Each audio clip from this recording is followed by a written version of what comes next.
I felt like I didn't belong until I found my inner truth. Hi, my name is Mei, and I am your host of this podcast.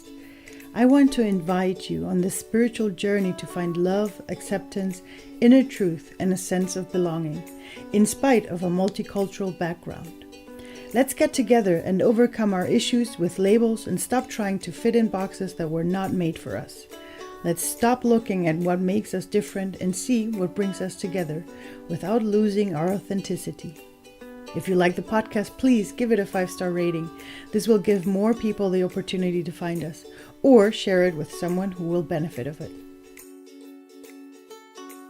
In today's interview, I had the pleasure to interview Maureen George, an amazing Parisian actress, and we had the opportunity to talk about how it was for her to grow up having a multicultural background in Paris, and how it was to become the person she is today, a traveling actress, and how beautiful it was for her to actually allow herself to come into that creative side and still be a nomad. So let's dive right in, have fun with today's interview. Hi everybody, I'm so excited today because we're going to talk to Maureen, and I really literally don't know anything about her other than she has a background and she's proper for our podcast, so I'm very happy to have you here. Hello Maureen, how are you? Hi May, I'm good. How are you doing? I'm very happy to be here. Yay, I'm so excited. So we got into a conversation because of a Third Culture Children post, and I love this. Third culture children is such a huge word, but on the other hand, it's so amazing to know it's like, oh my God, there's a label for people like us. There's an actual proper label. So I never heard about it before. I mean, I will talk about it, but I don't know myself if I am really one. But yeah, I'm definitely interested in third culture children, and I was so surprised when I saw that it exists. Yeah, right. Okay, tell me how it is for you. Like, what's your background? Like, where were you born? Where are your parents from? And where did you grow up, basically? So I'm just like a French girl. I was born and raised in Paris, France, where I lived until I was 20 years old. And both my parents were French. However, I always felt like I was always attracted by like something different, and like going abroad and everything, and which comes from I think two factors that don't make me a proper third world child, third culture, child, but still like made me relate to them. So the first one is like just my origins. So my dad is like 100% French, but my mother, technically her mother was Armenian and her father was German. So although I wasn't raised with that culture, like the background has always been there, and I've always been very fascinated by it. And the second factor is my parents, they lived abroad for a long time. They met in Kuwait. I actually have a half brother and sister their mother is Turkish Jewish. My mother, like, she's like, so French, German, Armenian, Christian. So it's like quite different. And also I was really lucky. My parents made me travel a lot as a child, like really a lot. And so I got to like experience a lot of cultures. And, you know, when you're a child, you take things in, like very deeply, and I didn't really have anyone to share that with because my classmates like wouldn't go to these places, and I felt like I shouldn't talk too much about it because it was like, oh, I'm bragging because I'm traveling, but it was really affecting me. Yeah, I can see that. So you were actually feeling bad for traveling. I mean, for being someone that's actually brought up in an environment that today everybody's going to go, oh my God, that's so amazing. Yeah. Right? Yeah, I mean, I was happy for myself. Like, I always loved it. I never like rejected the traveling, which I think is the same for my brother and sister. But I feel like I was the most affected by it. But I always loved it. But I was like, don't talk too much about it. You know, it's like, you know, I don't know if it's yeah, it's just like, don't be arrogant, don't brag, because you're like very lucky to do that. And so I couldn't really share, like, I just wanted to share like the people I met, and also when I started sharing it when I got a little older, I could see that, yeah, I could feel some judgment or people not really understanding and thinking I was bragging when I just wanted to, express what I saw and what I liked. Yeah. Oh my God, that's I mean, I relate to that because sometimes I'm afraid to say where I'm from or like how I was brought up because everybody's gonna go, oh my God, and I'm like, yeah, whatever, like it gets so normal on the other hand as well. But I get what you mean because it's like you want to connect to people, but you feel like if you start sharing, you're not gonna be, like it's gonna be judged by someone or maybe not, taking into the yeah. And there's this weird thing, like if I would meet someone from like a country where I had been, I would be like, oh, like I wanted to like share and I know your country, but at the same time I know that I don't know the country well, and it's like, are they gonna think that I pretend like to know it when I don't really know it?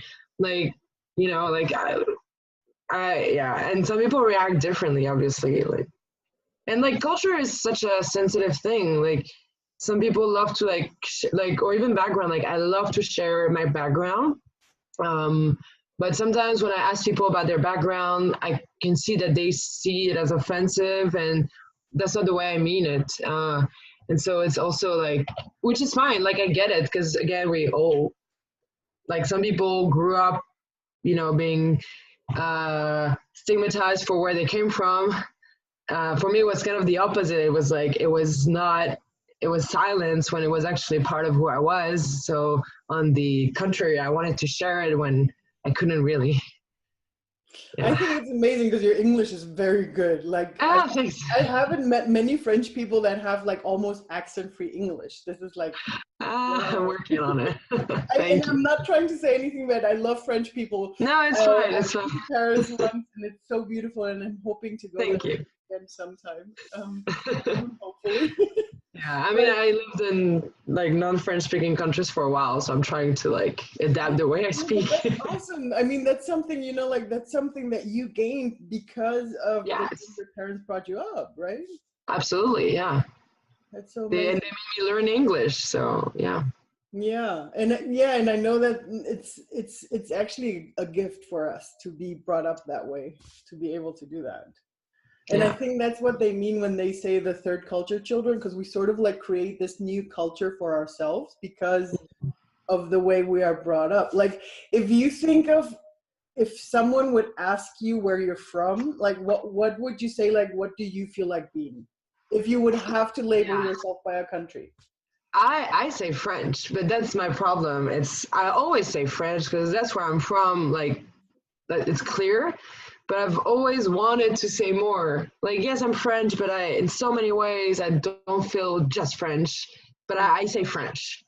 Because again, if I'm like, oh yeah, but I have like this background and I did this, it's like, yeah, sure, but you're still French. Like, okay. I am. I get it. But do you feel like, you said your mom is German, and what was the other one? Armenian. It's close to Georgia and Iran. Yeah, I know, but that's like wow, how do you get that mix in, right?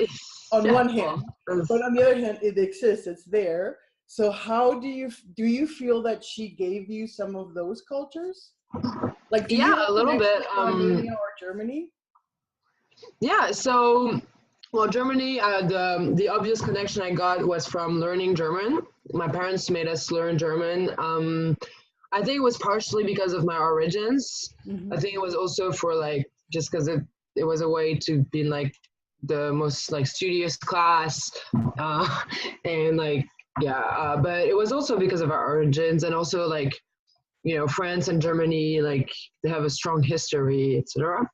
But that was pretty much it, because my grandfather was very oblivious about his German origins. He immigrated to France before World War II, so he kind of like made a choice to be French. Mm-hmm. But again, maybe this was also like inside him, like the fact that he never, dealt with his German hoods. It's especially he might have been Jewish. We don't know exactly. Like it's very there's a bit of a mystery about like my German origins. And the Armenian origins, they were more clear to me because, well, just because my grandmother was alive when I was a kid, and so I grew up with my like Armenian grandmother, who was very eccentric and very she was very loud and she was very fun, and I could see her speaking Armenian sometimes. She was a traveler, like known other, which her entire family is, which can be explained by the fact that they, their family like escaped Armenia to like not be, they escaped the Armenian genocide that happened in the early 20th century.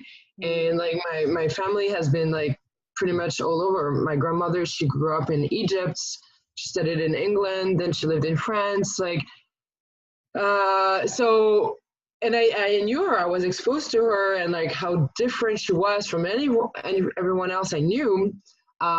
So that's pretty much like the only attachment I had to like my Armenian origins. Like I wasn't taught like Armenian, or I wasn't hanging out with the Armenian community because there's a pretty big French Armenian community.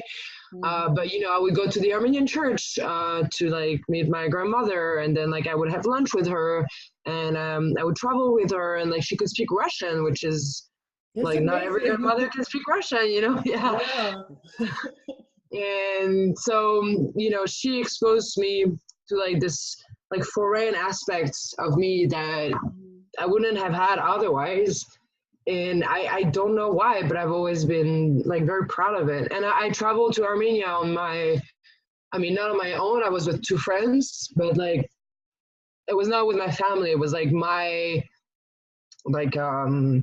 journey. Like I wanted to see where I was coming from. Yeah. It was really nice. Yes. That's like awesome. Yeah. And the German origins, I went to Germany a lot, but I don't feel very connected to my German origins, to be honest, because I was not, like, nothing reminded me of them. My grandfather passed away when I was a baby, and he wasn't sharing much about Germany anyway, but my grandmother did share about Armenia with me, so. Yeah. That's what I was thinking. It's probably like there's probably something that you would call typically German, although probably Germany and France are culturally a little similar. I would say that they have differences, but like in the overall, like if you look at Europe in general, the French are probably closer to the Germans than to the Greek, right? Absolutely. And yeah, I think that's also part of it. Like if you see me, you cannot tell I am Armenian. I look very like Western European. Although, like twice or three times in my life, some people saw it. I don't know how, but they were like, "Don't you have Armenian origins?" And I was like, "How can you see this?" But so it's also this thing where whenever I felt like I was a bit different, it was like, oh, maybe I constructed this mentally, but like I would think maybe it's because of this like place so far away. Because like Armenia is like, it's beyond Turkey, beyond Greece, like it's far, but no one can see. A part of me comes from so far, but it's in me, I guess. Like, yeah. I really so resonate with that part because before I tell you this, one question: how much do you think you were influenced by your grandmother? You went to church with her, you went, it seems like you had a good connection with her, right? Yeah. She was like, the grandma, like it was not more than with another grandmother, but yeah, for like 15 years, she was my only grandparents. So that, creates a bond, and we did a lot of things together. But I think it's like beyond her, it's like knowing that's where I'm from, and like having cousins who are like, again, I think there's this like eccentricity, this like lust for life that I'm not saying French people don't have it, but different. Even my mother, like sometimes she would be like too eccentric, and my, brother and sister and I, we would be like, like calm down. And she'd be like, no, That's come her on. Armenian side. Right? That's her Armenian side. Yeah, exactly. And like now I get it, and now I like it, and I think it made me more like curious and more like not afraid of like trying things out. Like, I don't know if it's just the origins or if it's like a personality thing, but I mean, I think they're both mixed. So yeah, I don't know who, like, my Armenian side, I think I'll never really know if it's like it really influenced me in itself, or if I use this kind of like, oh, that explains when I feel different, I have something to hold on to, like, oh, it's because I'm Armenian, when maybe it's not, but maybe it is. You know that's one of the reasons why I actually started this podcast, because I want us to start talking about things like that. Because for me, it's like for a long time, and some of the people that listen to the podcast know, for a long time for me, I used to just say I'm German Ecuadorian, right? My dad's German, my mom is Ecuadorian. But the thing is, my mom comes from a Chinese colony in Ecuador. Okay. And even though we never learned the language, we never learned, up until today, I've never been to China yet. It's on my list, but it just hasn't happened yet. But anyhow, so the only thing is that I used to wonder all the time why, even though I have a Latino family, they don't act like that. Like we don't have the, the crazy emotional, wow, let's do fiestas and, like that. Yeah. A little, but it's always like, it's a little, like something holding them back, and thinking about when I was grown up and started to check out myself, how I feel and everything and how things have influenced me, I realized that actually our whole family has such a strong influence from the Chinese side that we don't see because we're just concentrating, well, we were all born in Ecuador, come on people, yeah, but still we eat Chinese food. We have a grandmother that still speaks the language, not with us, but she speaks it for herself. And those are the things that they were taught, like when you want to be all huggy and emotional like a Latino is supposed to be, and then suddenly you have people around you that go like, oh yeah, hello.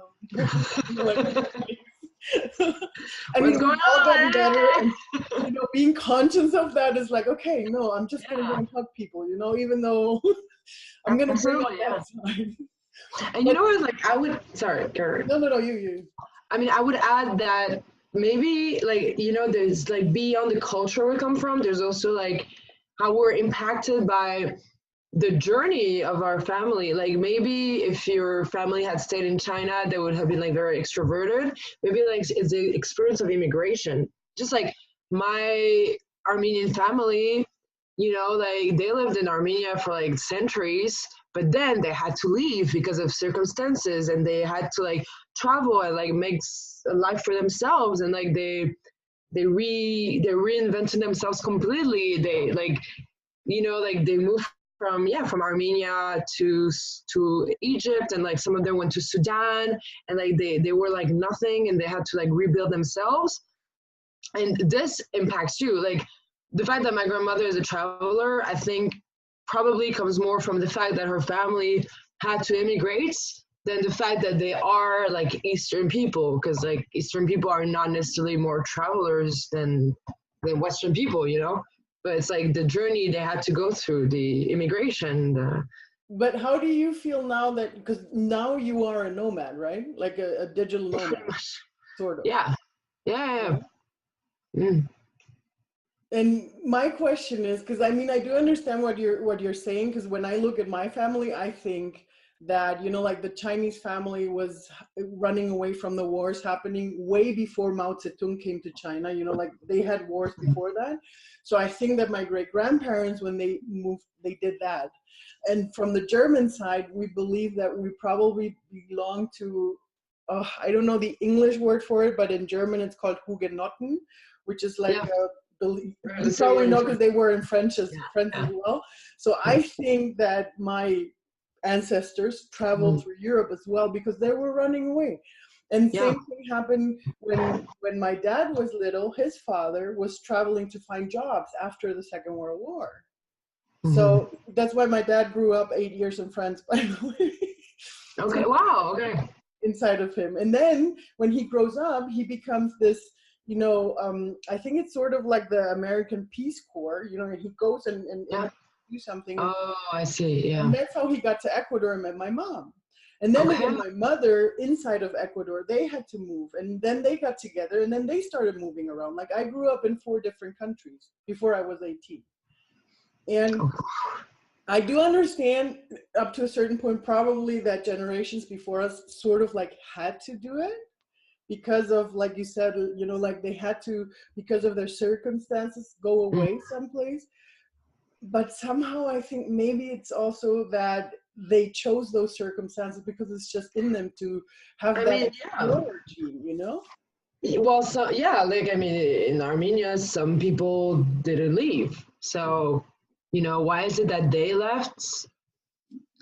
No, there could be 100 answers, but yeah, some left, some didn't. And whenever there's hard circumstances, some leave and some stay. Yeah, but you know what I mean, because then I see us, and now with this whole, that's why we're starting the conversation, especially with the nomads, because I mean, so many of us that actually have that background, that third culture background, are now living a very nomadic life, Yeah, I mean, I'd be so interested in seeing statistics and like if nomads are more coming from like diverse backgrounds or not. Yeah, I guess they. Yeah, I know. I've met a lot of like if I look at the German nomad community, I would say it's a mix 50-50%. Okay. But I haven't asked everybody, and nowadays with some people you don't even know, do they have a background or like. Yeah, absolutely, yeah. So I don't really know, but and that's another thing that I want to start talking about with this podcast is also about our cultures, right? Because I think that like if I see the German nomads that have been German forever, they feel like they don't connect to Germany, as a culture anymore, and that's why they start traveling because they want to go and see other places and. Yeah, are you talking about like German people who have like a German background and like traveled for like a few months and then they came back and they couldn't relate anymore? Yeah, exactly. And then they just stay nomads. They never managed to come back again like that. I mean, that's pretty much what happened to me. Yeah, like it's once you leave, because I never, although I always felt a little discrepancy between what my origins were and what I was saying they were, etc. Yeah. I still like felt pretty French, and like when I left, then I was like, oh, don't want to come back. It's hard, to get people to accept that, at the beginning. Yeah. But that's interesting to see. Good. I have to say, like all my friends were very sad when I started traveling again, but they understood that I had to do it for my own. Like I would have not felt good here. I would have probably went into because I came out of a depression and then decided, okay, I need to do something and like get out here. And I mean, I still am German, and as long as my parents and my sister and my family still here, I'm always going to have that connection to be coming back here. But I know that the world is so little nowadays and we have so many possibilities and so much, in I think, and that's the part that I want to talk about with the whole cultures. Like what makes you decide where to go? Like right now you're in LA, right? How long have you been there and how long are you planning on staying there? I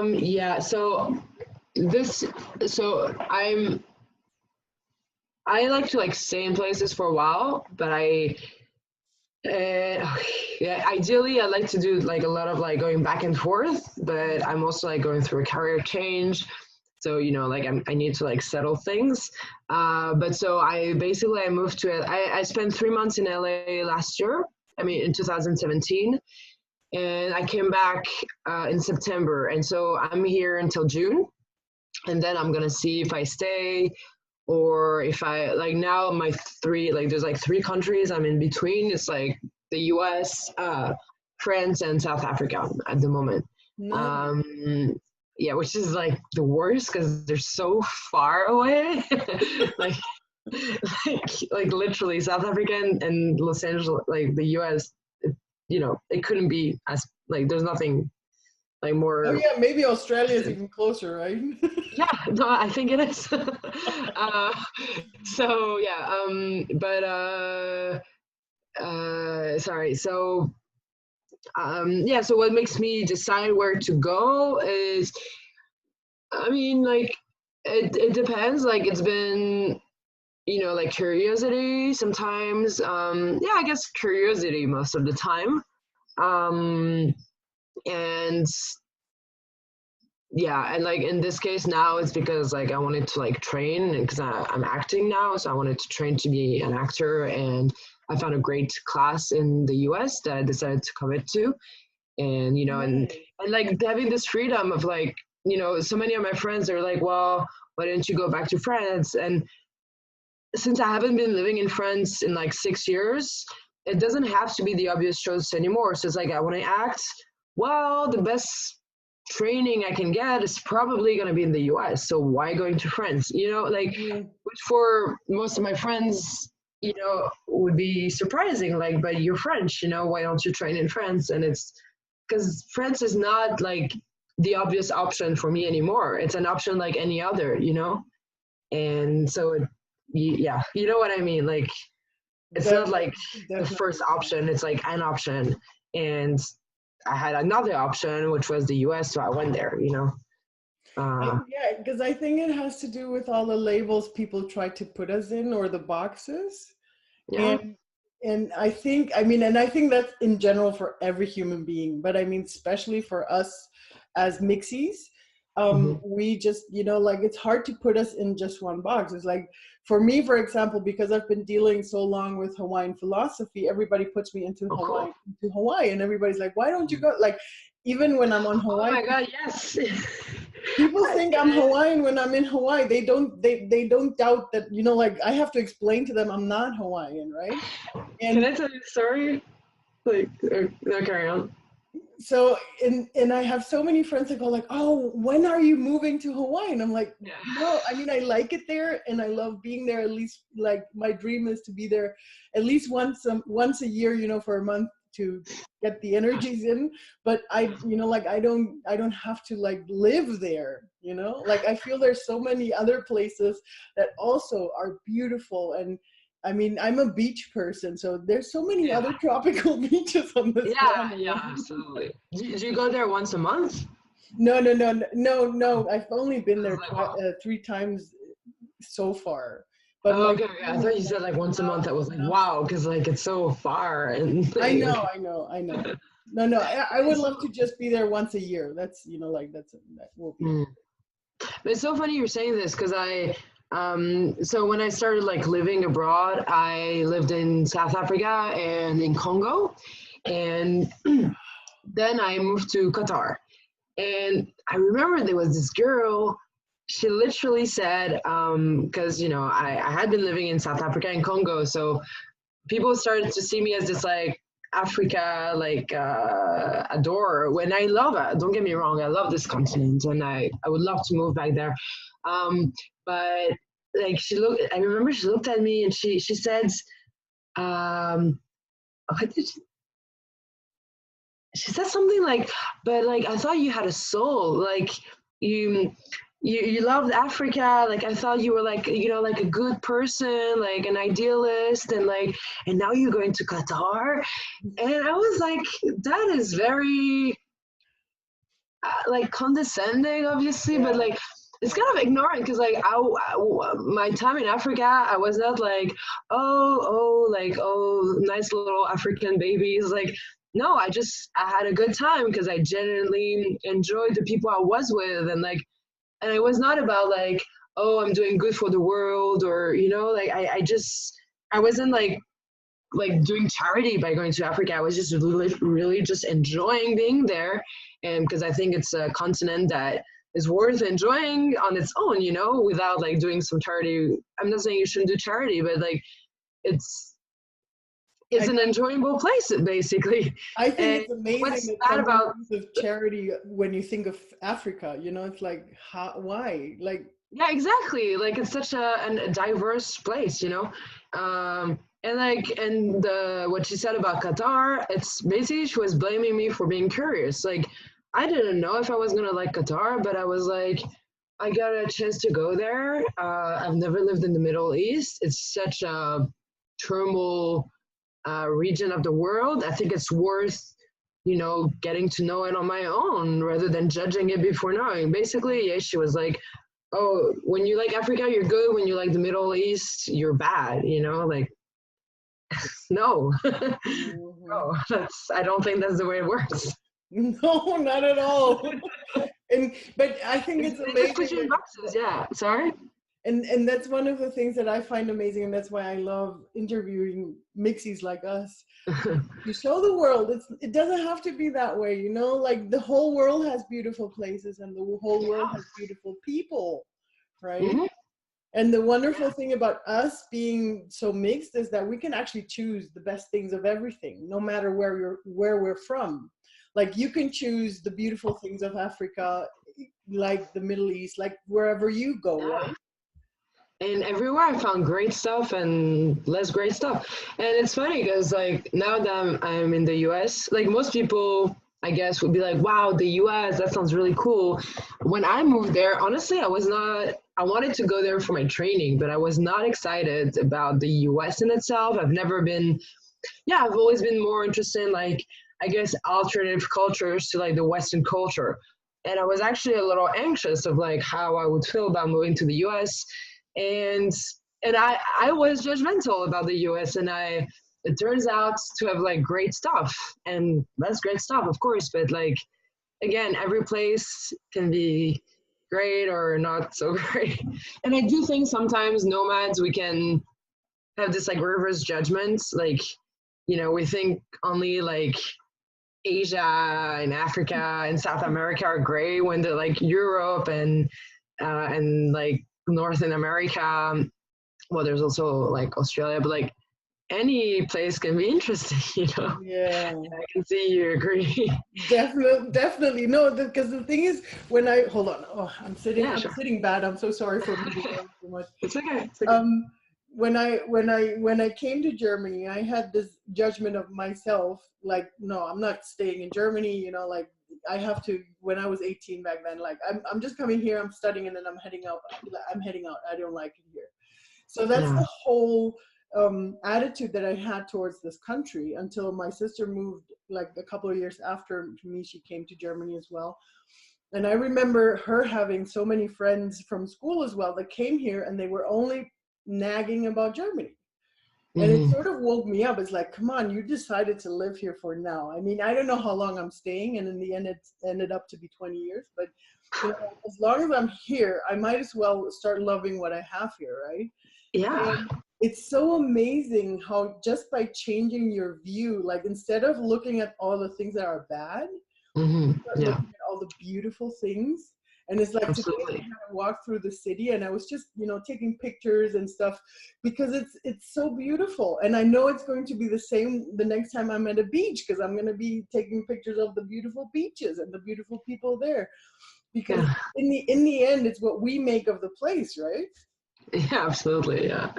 Every place has amazingness and terribleness, and like it's about personal like taste as well. But I mean, yeah, I'm not sure. You know what? I'm saying I'm not sure I would want to live in Germany, but actually, if I would be there, I'm pretty sure I would like it. Now that I think about it, you know. So it's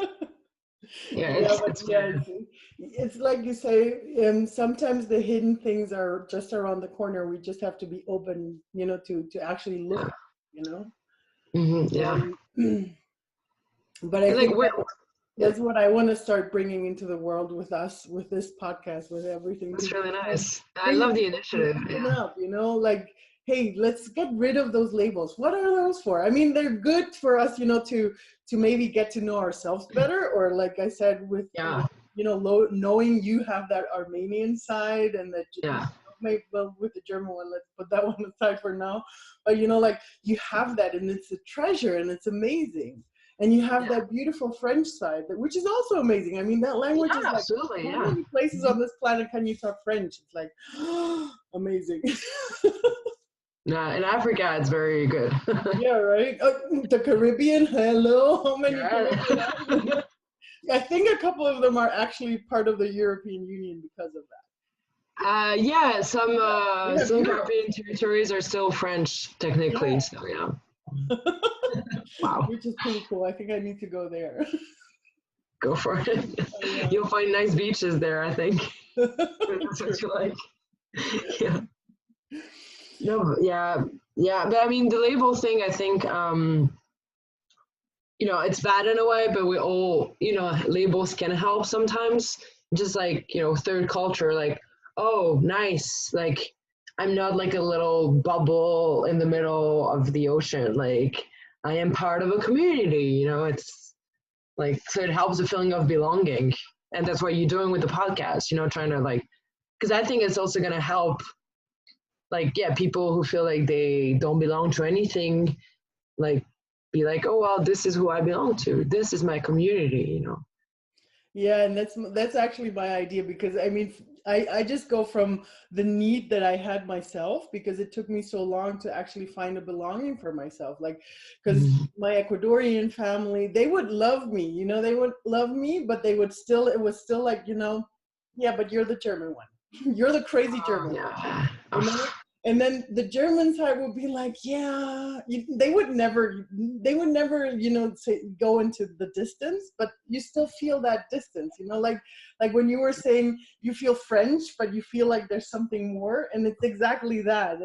And that little thing sort of makes you feel disconnected. And I think that it doesn't have to be that way, right? And it's so painful. And then when you start realizing, hey, actually, it's not something bad, you know, actually it's something extremely good, and it's a treasure that I have, and it allows me to be this global open-minded person, and I can actually show other people to be the same, because we're all the same, right? Exactly. And in our world today, I mean, it's such a gift, you know.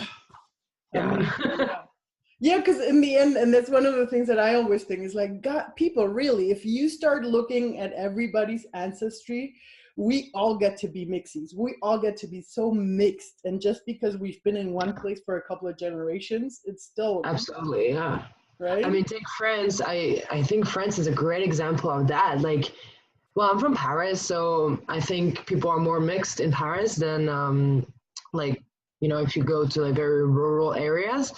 But one day I was like trying to like, I was thinking about my friends, and you know, if I take like my 10 like closest friends, I think like 8 of them, they come like, they have like foreign origins, you know, like Italy, Greece, Morocco, Poland, like England. Like actually, I think all of them have, yeah, because some of them I thought they were like, they only had like French ancestry, but I think even those where I thought that as them, and they're like, oh no, like I have like a bit of like, yeah, England or Scotland or Germany. Like we all have like roots from like they're very like diverse, like because like France, like I mean even geographically it's really like at a crossroad between different areas. So like our, yeah, I think it's pretty, I like to think about this when it comes to France, like because it's really what made like France is really about migration. It's always been, even the French art, a lot of artists, you know, they were like for like Kandinsky, he wasn't French, but like he did all his art in France because like France welcomed him. And so yeah, I think it puts things in perspective, you know. Yeah. And that's what I always say. I mean, we can't change anything about the past. You know, we can't change history. We can't change anything about the wars that happened or the things. But whatever they did, they made people migrate. And because of those migrations, nowadays we have such a beautiful treasure chest of culture mixes that we have, and even new cultures that were created because of that. I mean, if you look at, like if you look at the whole Latin American continent or American continent, like wherever, just the US is a mix of cultures, If you look at the Caribbean, all the Cuban, African descendant that were there, we wouldn't have salsa or merengue if we didn't have them, right? Yeah, that's true. Capoeira, it's also something that was invented because of the migration. That's crazy, yeah. And so the roots of it are sad, but it's like you can sublimize them in something great. Exactly, and I bet that there's many more things that even don't have so sad roots, and maybe we are the ones nowadays that can actually use that to create a whole bunch of new things, because we can, because now we have the global. Yeah, right. No, but I see what you're saying. Yeah. I agree. Yeah, and yeah, that's what we're doing. Yeah. Yeah, it's amazing. I think Kizomba is something like that. That's a mix of Portuguese and reggaeton. Zumba. Yeah. Yeah, it's like fitness and like. Yeah. Oh yeah, Zumba too. Yeah, Zumba. Yeah. Oh, I thought that's what you talked about. No, I was talking about Kizomba, which is like a music. I tried to dance that once. It was very slow. Yeah, it's very slow, but it was created, I think, in Africa by sort of like Portuguese. Yeah, I don't know which country in Africa it was created in. Yeah. Yeah, but that's what I'm saying. It's like, and I think the creative minds get even more creative the more influences we're able to take from. The more treasures we have to get there. That's true. Yeah, yeah. I mean, I guess creativity is like mixing things together and making something happen out of it. Yeah. I'm producing a series about like digital nomads now. Nice. I wanted to like kind of show like what it's like, but yeah, it's less about the roots. It's more about this like trend of traveling and everything. So. Yeah, but I think it's because it's part of us being humans. I think maybe now it's time to stop being in one place. Maybe it's time to start being nomads again, like we used. I mean, our ancestors used to do that. Yeah, I when I started like accepting the fact that I wanted to like travel like forever, because that's pretty much what I want to do. I remember like I did like I started thinking again of like our ancestors. I'm like, so interesting, because we were nomads, and then because of like agriculture, we had to like settle down. Yeah. And now with like mobility, I remember like it was like I finished my studies when like mobile phones were like exploding, like especially like in like developing countries where like they transitioned from no phone to mobile phone, and like people never went through like the desktop, and like the because like mobile phones with like internet and and I was like, that's so interesting, because it's like we're catapulted into like being nomads, like because that's where we're supposed to be actually. Well, I mean, it didn't turn out the way I thought, because like the world is becoming less and less open to migrations right now. But still, I'm the same as you. I think maybe truly we're made to be travelers. Maybe that's like who we are, but there's so many things that don't let us, Yeah, or maybe it's a different kind of traveling. Like I understand people that just want to be in one place as well. I mean, it's comfortable. Yeah, me too. Yeah, absolutely. But I think that there's a part of us that need that traveling part. And nowadays I find it so amazing with technology, how close, like how we can actually create communities and the feeling of belonging without actually physically being somewhere with someone, right? We don't need to have those meetups anymore. Yes. Yes no. I do miss what? Yes and no. Yeah, I'm really like right now I kind of like miss like my old friends, and like my partner, he lives like in South Africa. He's like really far. And I'm at a stage where I kind of like I want to find a way to still be able to be mobile, and at the same time like like be actually close to the people I love, because I yeah, I've been pretty much on my own like for like 6 years, and like traveling and like, you know, like getting to know people and then leaving and going to another place, and I love it and I don't want to stop it. But you know, I don't know, like I do need the human connection that digital is great. And like if it wasn't for Skype or WhatsApp, I don't know if I would have been able to do all this. But you know, there's something about the warmth of seeing someone like IRL. You know? No, Yeah. definitely. That's what I mean, like we can go for a couple of months and, you know, be separated, or what I love is seeing how my cousins, you know, how they grow, like what they're doing, how their kids are, and you know, whatever. It's awesome to be able to see that, because it makes me feel Yeah. like I'm being part of their life, right? But Yeah. then it's also good to just jump on a plane and be able to go there, you know, and actually Absolutely. Yeah, like that. absolutely. So Yeah. I That's definitely, the that's dream. why I say yes and no. I mean, that's what I'm saying. It allows us this Oh yeah, possibility. because you get to travel And easily. Yeah. exactly, but it also allows I think, and that's the part where it gets interesting. I believe that because of that, we're going to start creating new forms of relationships. I don't know how they're going Absolutely. to Yeah. be, but you know, it's something that's getting started right now, and maybe that's Yeah. also part of how we're going to be able to talk about it, you know, to see, you know, how is this going to be happening in the future. I really agree with you, and I actually think that like nomads are, it's like they're like the how do you call that? Like the, you know, the big like glass like towards like the digitalization we're going through, because we need it more, as in like, you know, the world is becoming more and more like connected and everything, and we all like go through it.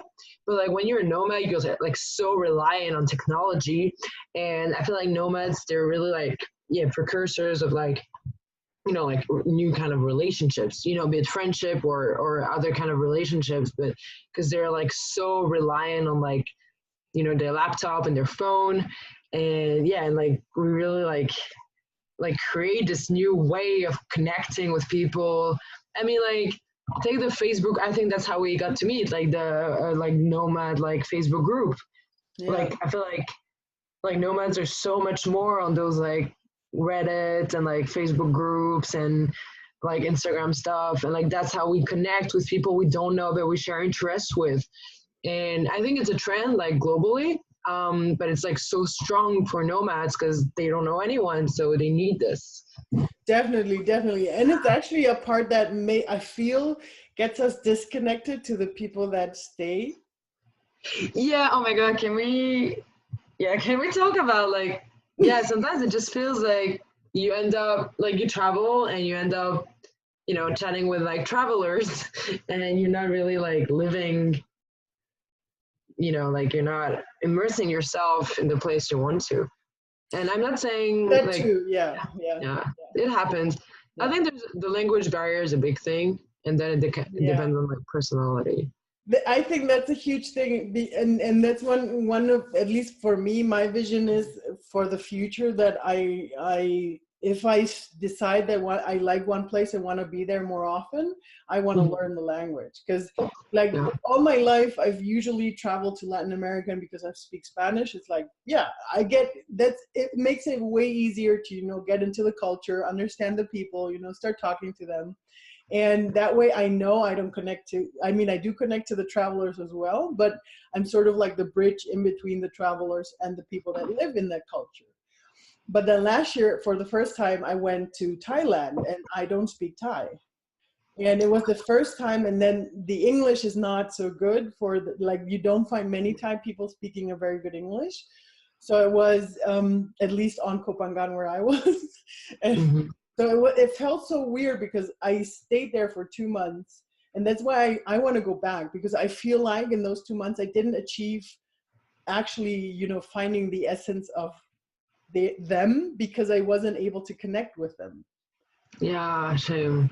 You It know? was like they must be so used to tourists, so it's kind of like this, Yeah, like, you know, they're nice, but exactly. you know, so They it's have gonna be that that. distance. Exactly. Yeah, yeah, yeah.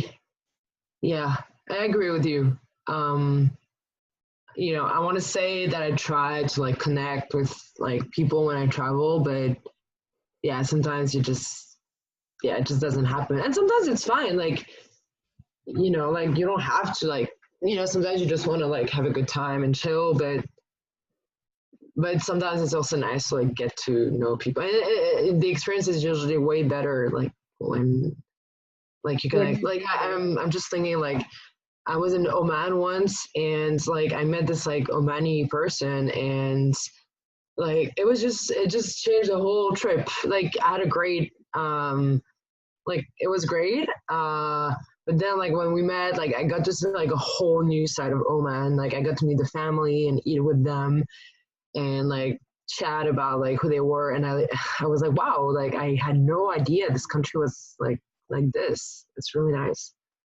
But yeah, the Yeah, language doesn't help. And and you need that's to one find of the the right person. I used to be very no well yeah I used to be very judgmental about people that don't connect to people from a country Mm-hmm, mm-hmm. until I went to Thailand and actually lived it myself because actually and I think like you say the language is like if you don't find someone that speaks your language and you can't communicate it just makes it harder it is Yeah. Plus, you so want to find like locals who like like who want to chat with you. Like if I'm hanging out in Paris and like some tourists come to me, like I'll be like, live your life. I don't want to hang out. like they're not like at our service. I know. Yeah, actually, I usually feel like that too because I don't want to be, like I don't mind having tourists, and I don't. I'm usually because I'm a slow traveler. I'm also not very, like I don't do the typical tourist thing like I Yeah. do, but I prefer to just go to one cafe all the time and sort of like become friends of the owner of the cafe and to get to know Oh, like nice. Yeah. like that. Yeah. That's like Yeah. Yeah. that's how I get to know people. No, but and that's great. No, that's great because like I feel like sometimes if you revert, I love to like try to think like okay if someone behaved like this in my home country, how would I react? And Hmm. like sometimes you travel and you sort of like think that the locals, even the term locals, I don't really like it, but that's the term. It's like they kind of like owe you to show you their country. And you're like, no, they're just doing their job, like if they want to hang out, sure, but maybe they don't. Yeah. Yeah, and that's the other thing because usually if you find people that speak the language very or English very good, it's usually people that are in a touristy place, so they're already a little bit different. Like I remember actually in Thailand because it was Absolutely. a big festival and I wanted to get to the roots of everything. And they were like, yeah, no, like they didn't even know because they were not from that area. Okay. So what were you looking for? I didn't get it. It was like it was a Sunday and they were, like you suddenly see like a parade coming by, not a big Okay. one, but like making music and stuff. And I'm like, Oh, oh my okay. So God, you what's that okay. for? Yeah. And Oh, sort of like, yeah, it's only to get money for the temple. And I'm like, that's not the reason. These people are celebrating something. I want to know, like, yeah. but yeah. They didn't know. So it's like, I want to get to know the people that know what they're doing. But yeah. It can be frustrating. Yeah, you just have to find experience. No, and on the other hand, I was taught like my dad has always been like, if we're at a place, we need to go and find out. Like when we're whatever country we were, my parents would always take us traveling every weekend somewhere. Get to know the place. Wow, that's And nice. then once we knew it, we would wait for people to come and then go and show them what we found out. That's really great. That's awesome. Yeah. Yeah, usually I become a very, very fast tour guide of places. Like, yeah, because I tend to That's look cool. for things like that. But, yeah. Yeah, But it's really nice. that's like, yeah, that's something I learned from that ancestry part. It's okay. It's there. It's good. Yeah, you should be proud of it. Yeah. Not everyone is as like proactive. Some people they're just like, yeah, I'm doing my thing. Yeah, true. Yeah. Awesome, Maureen. Thank you so much. I actually had one more Thanks. question. Hold on, before I Sure. forget. Absolutely. One last one. One last one. Yeah, of course. I Um, love to talk about that. Don't, yeah. No, seriously, I could talk about this for hours. yeah, I know. Would you would you say that you always knew what you wanted to do? Because you said you were now on a little career change. Yeah. Because I know digital nomad is a huge thing. Like you can make career changes being a digital nomad still, right? Yeah. So Yeah. that's not like, but like, do you feel like you always knew what you wanted in life? So, and I was not a digital nomad, so it kind of makes it harder. Mm-hmm. And I am trying actually to reverse it to like something I can like sustain nomadically. So I would say yes, but I wasn't admitting it to myself. You know, I had this like childhood dream, but I was like, oh, that's not for me. And then actually the only thing I knew was like, I want to like, you know, travel abroad. Like I want to work abroad. That was pretty much the only thing that was like really exciting for me. Like there was not like a field I really wanted to work in, which was kind of problematic, but yeah. And I remember I met this girl once, and you know how like sometimes one person can like affect you so much. I know. And this girl, she was, yeah. And I think I was a teenager, and she was like, you know, like there's something I think is so stupid. It's like when people, you ask them what they want to do, and they're like, oh, like something international. And she was like, it doesn't make any sense, like something international. And I was like, oh shit, because that's what I wanted to do. So then I was kind of like, never saying that I wanted to do something international, but it did go back pretty quickly. So yeah.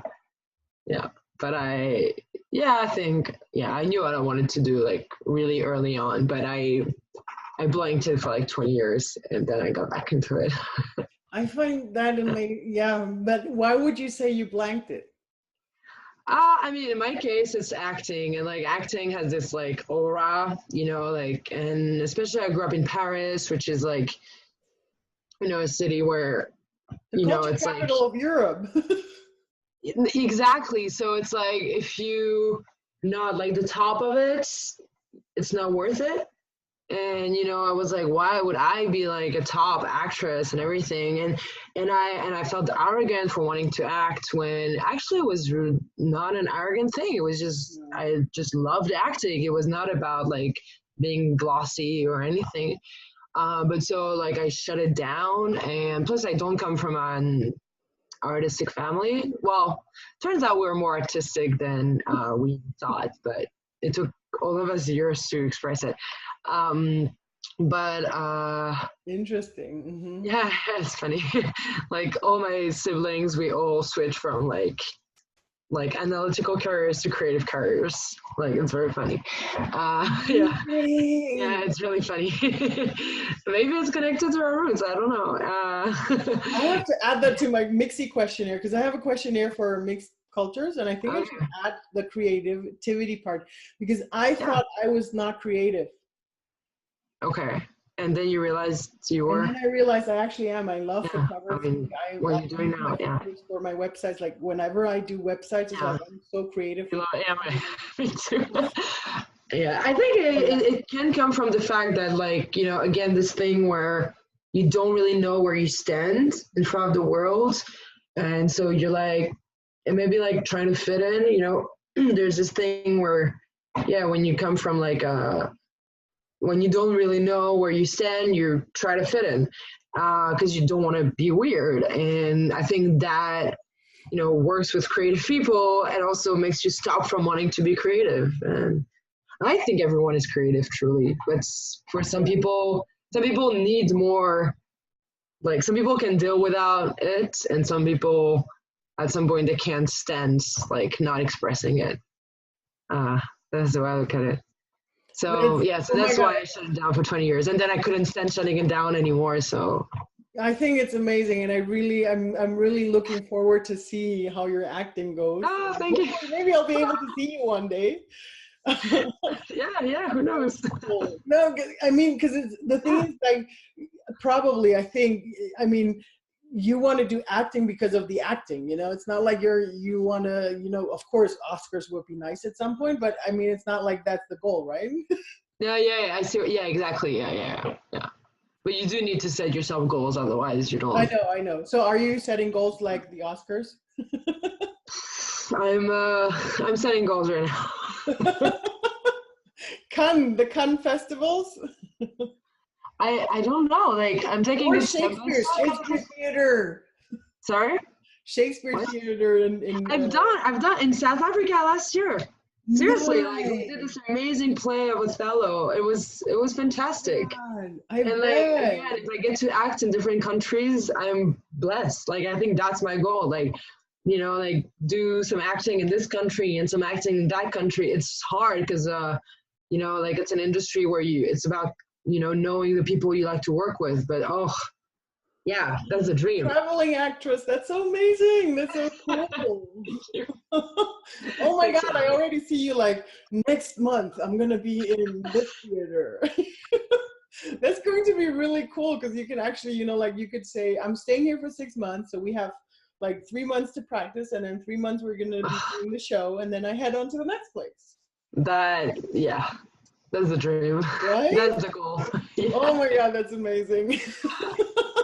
I love that. But thank you so much for sharing that, because Thank you.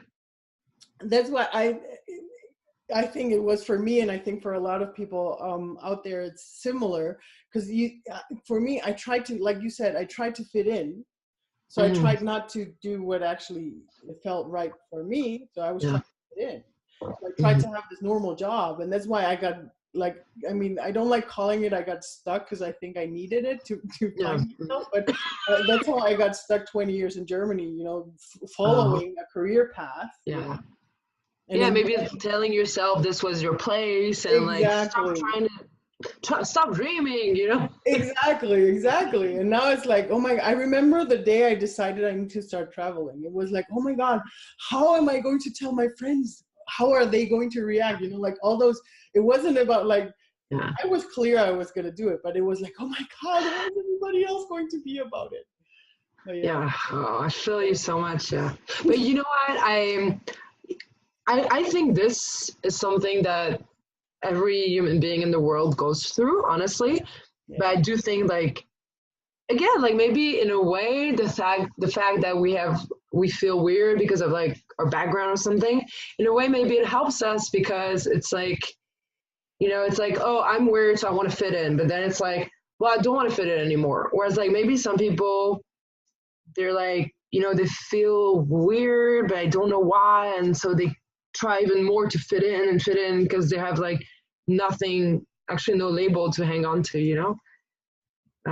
Yeah, but sometimes I also think that because of that, we try to fit in even more, because we think, come on, we're supposed to be the flexible ones, right? Because we were brought up to be flexible. That's true. Yeah. Right? But like you said, I think it's something that it counts for everybody. But I think even non-mixys have the same problems. Just that for them, it's a little bit in different colors. And like you said, for us, it's a little bit easier because we can say, hey, I'm not feeling connected to this culture because I have, this ancestry. That's why actually for us, it's easier. It's so interesting. Yeah. I wonder who it's easier for. There's like so many factors, I know, right? But we're gonna find out. We're just getting started in the conversation. Exactly. You're right, and I'm sure there's like more and more studies that are gonna emerge. I know. So that's so amazing. But thank you so much for sharing. Thank you. It was so nice to talk. It was really cool to have you. Can you please give me all your links so we can put them in the show notes of the podcast? Yeah, of course. Yeah. If they want to find you, they'll be able to. Yeah, absolutely. So, I mean, my handle is iammei in general, which means Queen Mama, Princess Mama in Arabic. Nice. It's not me, but I think it's very funny. And yeah, we'll put it all under, put it all under the video, or if you're listening to the podcast, you're going to have it all in the show notes. So amazing. Thank you so much, Maureen. That was so awesome. Thank you, May. It was really, really nice. It was really fun to chat. Thank you so much. And thank you, everybody, for listening, and have a great time. Servus. Cheers.